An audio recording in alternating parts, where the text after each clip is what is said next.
سورہ طٰہٰ کا 8واں رکوع اور 16ویں پارے کے 17ویں رکوع کا آغاز ہے سورہ طٰہٰ کی آیت نمبر 129 وَلَوْلَا كَلِمَةٌ سَبَقَتْ مِن رَبِّكَ، اگر آپ کے رب کے کلمات سبقت نہ لے گئے ہوتے، لَكَانَ لِزَامًا، ضرور یہ عذاب ان سے چپک جاتا۔ مراد یہ کہ اگر وقت مقرر نہ ہوتا تو فوراً سارے ظالم اور گناہگار ہلاک کر دیے جاتے۔ وَأَجَلٌ مُّسَمًّى، ایک مقررہ وقت موجود ہے، وہ وقت آئے گا، ہر ایک کو اپنے گناہوں کی سزا ملنی ہے۔ فاصبر، اے محبوب آپ صبر کیجئے، علی ما یقولون، ان باتوں پر جو یہ کافر کہتے ہیں، وسبح بحمد ربک، اپنے رب کی تعریف کرتے ہوئے تسبیح بیان کیجئے، قبل طلوع الشمس، سورج نکلنے سے پہلے یعنی نماز فجر ادا کیجئے، وقبل غروبها، اور غروب سے پہلے یعنی عصر ادا کیجئے، ومن آناء اللیل، اور رات کی گھڑیوں میں یعنی مغرب اور عشاء ادا کیجئے، فسبح، پس اللہ کی تسبیح بیان کیجئے، وَأَطْرَافَ النَّهَارِ، اور دن کے کناروں میں اللہ کو یاد کیجئے۔ دن کے کنارے سے مراد زوال کے بعد کا وقت ہے، جب سورج ڈھلتا ہے، یعنی ظہر کی نماز، کہ دن کے دو حصے ہیں، ایک صبح کا وقت ہے، ایک شام کا وقت ہے، اور بیچ میں ظہر کی نماز ہے جو دونوں کناروں سے وہ ٹچ ہے۔ لَعَلَّكَ تَرْضَىٰ، ان قریب محبوب آپ راضی ہو جائیں گے۔ مفسرین فرماتے ہیں یہاں دو باتیں قابل غور ہیں۔ قرآن مجید فرقان حمید میں ارشاد ہے وَلَسَوْفَ يُعْطِيكَ رَبُّكَ فَتَرْضَىٰ، سورہ دوحہ میں، آپ کا رب آپ کو اے محبوب اتنا دے گا کہ آپ راضی ہو جائیں گے، تو اس کا اظہار بھی ہے۔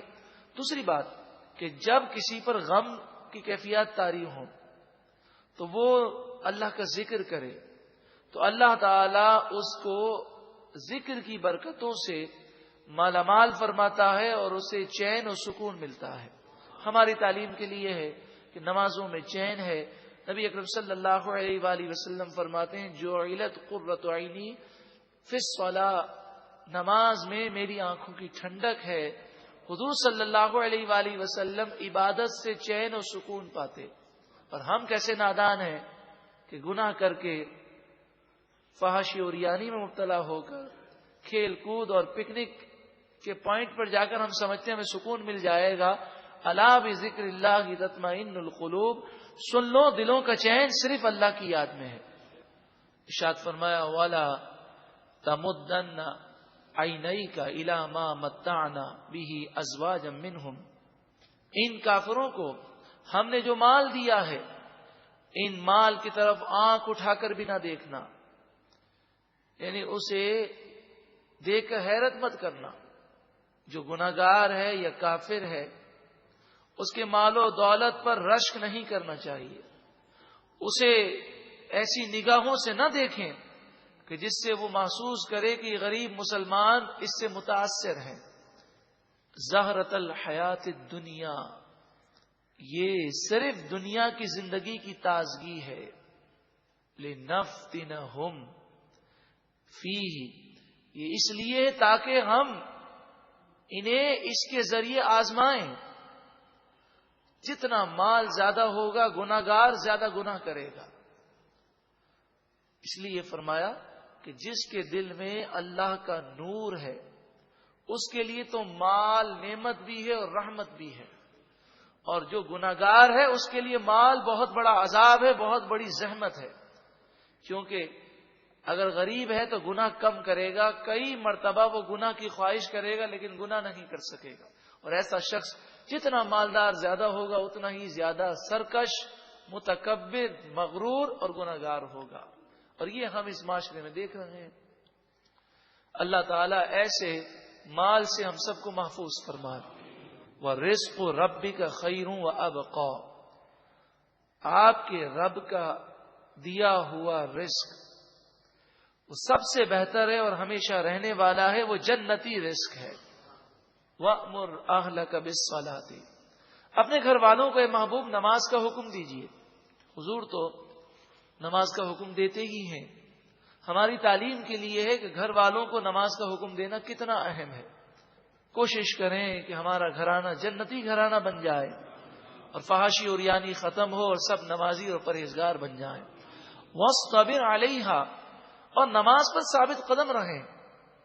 یہ نہیں کہ کبھی جوش میں آ کے نماز ہم لوگ پڑھ لیں، بلکہ پابندی کے ساتھ اسی پر قائم و دائم رہیں۔ لا نسألک رزقا، اے سننے والے ہر شخص سے خطاب ہے، ہم تم سے روزی کا سوال نہیں کرتے، ہم یہ نہیں کہتے کہ تم کما کر ہمیں دو۔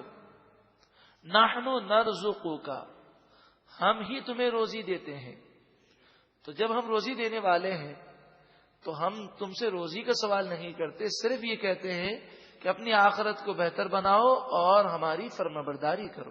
والعاقبۃ للتقوی، اور اچھا انجام صرف تقوی والوں کے لیے ہے، جو متقی ہے، اللہ سے ڈرنے والا ہے۔ وقالوا، اور وہ بولے کافر، لولا یاتینا بآیۃ من ربہ، ہمارے پاس ان کے رب کی طرف سے کوئی نشانی کیوں نہیں آتی؟ ہزاروں نشانیاں دیکھنے کے باوجود کہتے ہیں کوئی نشانی کیوں نہیں آتی؟ اولم تأتیہم بینۃ ما فی الصحف الاولی، کیا ان کے پاس وہ روشن نشانی نہ آئی کہ جو پہلی کتابوں میں لکھی ہوئی تھی، کہ نبی آخر الزماں کا جو ذکر توریت انجیل میں زبور میں تھا، جو قرآن پاک کا ذکر توریت انجیل زبور میں تھا، حضور کا آنا ہی بہت بڑی نشانی ہے۔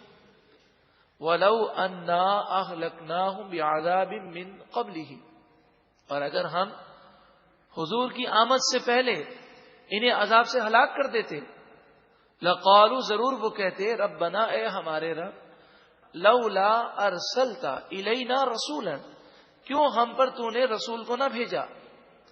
یعنی اگر رسول نہ آتا تو مر کر وہ یہی کہتے کہ ہمارے پاس رسول کیوں نہیں آیا۔ فَنَتَّبِعَ آیَاتِکَ مِن قَبْلِ أَن نَّذِلَّ وَنَخْزَىٰ، تو ضرور ہم تیری آیتوں کی پیروی کرتے ذلت اور رسوائی سے پہلے۔ اس وقت وہ کہتے، لہذا ان کا یہ عذر ختم کر دیا گیا، انہیں ہدایت کی باتیں بتا دی گئیں، اب عمل نہ کر کے وہ خود اپنا نقصان کریں گے۔ قل، اے محبوب آپ فرمائیے، کل متربص، ہر کوئی انتظار کر رہا ہے۔ کافر مسلمانوں کی شکست کا انتظار کر رہے ہیں، مسلمان کافروں کی تباہی کا انتظار کر رہے ہیں، اللہ کی فتح کا انتظار کر رہے ہیں۔ کوئی جنت میں جانے والے کام کر کے جنت میں جانے کا انتظار کر رہا ہے، اور کوئی جہنم والے کام کر کے جہنم میں جانے کا انتظار کر رہا ہے۔ فتربصوا، بس تم انتظار کرتے رہو۔ فستعلمون من اصحاب الصراط السوی ومن اہتدی، پس ان قریب تم جان لو گے کہ کون سے وہ لوگ ہیں جو سیدھے راستے والے ہیں اور ہدایت یافتہ ہیں، جنتی لوگ کون ہیں، نجات پانے والے کون ہیں۔ اے کافروں، اے گناہگاروں، تم ان قریب کل بروز قیامت جان لو گے۔ سورہ طٰہٰ کا 8واں رکوع اور 16ویں پارے کے 17ویں رکوع کا آغاز ہے۔ سورہ طٰہٰ کی آیت نمبر 129۔